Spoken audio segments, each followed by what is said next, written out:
Right here is a spot that my dad wants to start out brand new. This is what a lot of people would be up against if they're going to start a food plot right from the beginning.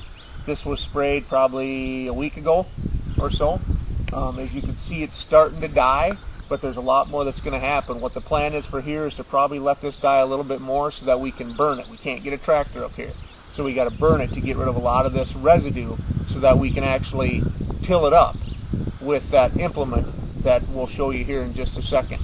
But that's the game plan. This is where a lot of people are going to start. We'll kind of keep you informed on how this paddock here works too. But if you just spray this, till it once, and come in and throw some seed in here, you're not going to have success with something like this. It takes a little bit more work, and we'll kind of walk you through it as we take this process together. But this is the kind of site that a lot of you may be up against.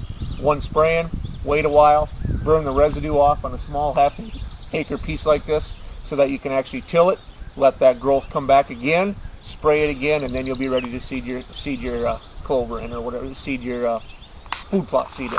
It's middle of May. You got an area that's starting to get quite a bit weedy here. There really isn't much production coming back. It's pretty much all just weeds in comparison to the clover paddock behind us. We got about 3/4 of an acre here that we're going to go ahead and do. One of the first steps that you take here is moving forward with getting it sprayed. This is just straight Roundup in here. It's a contact killer. It'll kill everything. We'll go ahead and get it sprayed here today, and then we'll wait here a couple weeks, let that die off, and we'll do a tillage pass to it. And then following that tillage pass, we'll probably end up doing another spraying of it. So we'll go ahead and get her sprayed here, and then that's the first step in May. This was the paddock that started out just like this spring, that we sprayed a couple times and then burned all the trash off. You can see some brown residue left on top, but that's all just dead.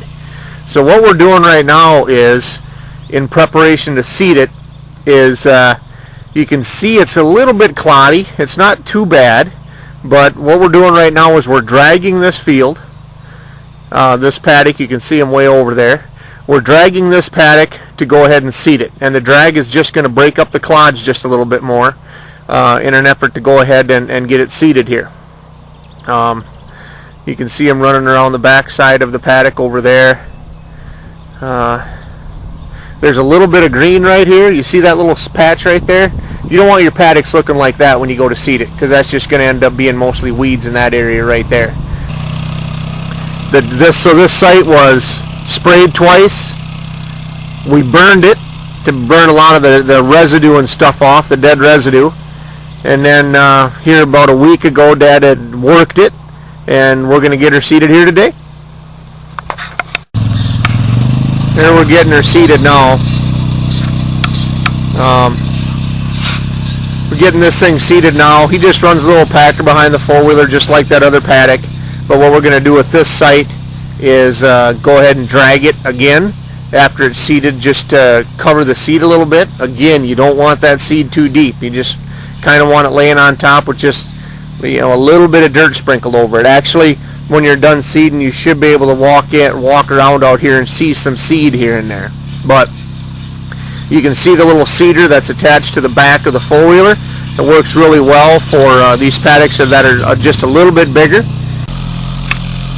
Here we're dragging this final paddock here. This is that big one next to the clover. You can just make out the clover on the right where he's going to turn the four-wheeler around out there. We're just dragging it now. Here's the part that's not drug. You can see it's kind of a little bit cloddy.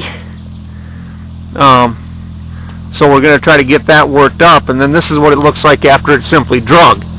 Just right here. It's a little bit smoother firm bed, a little bit better for seed. This, rather than this, will create a good firm seed bed for you. So you want to get that seed drug so it looks a little bit more like that in order to make sure you got a good seed bed.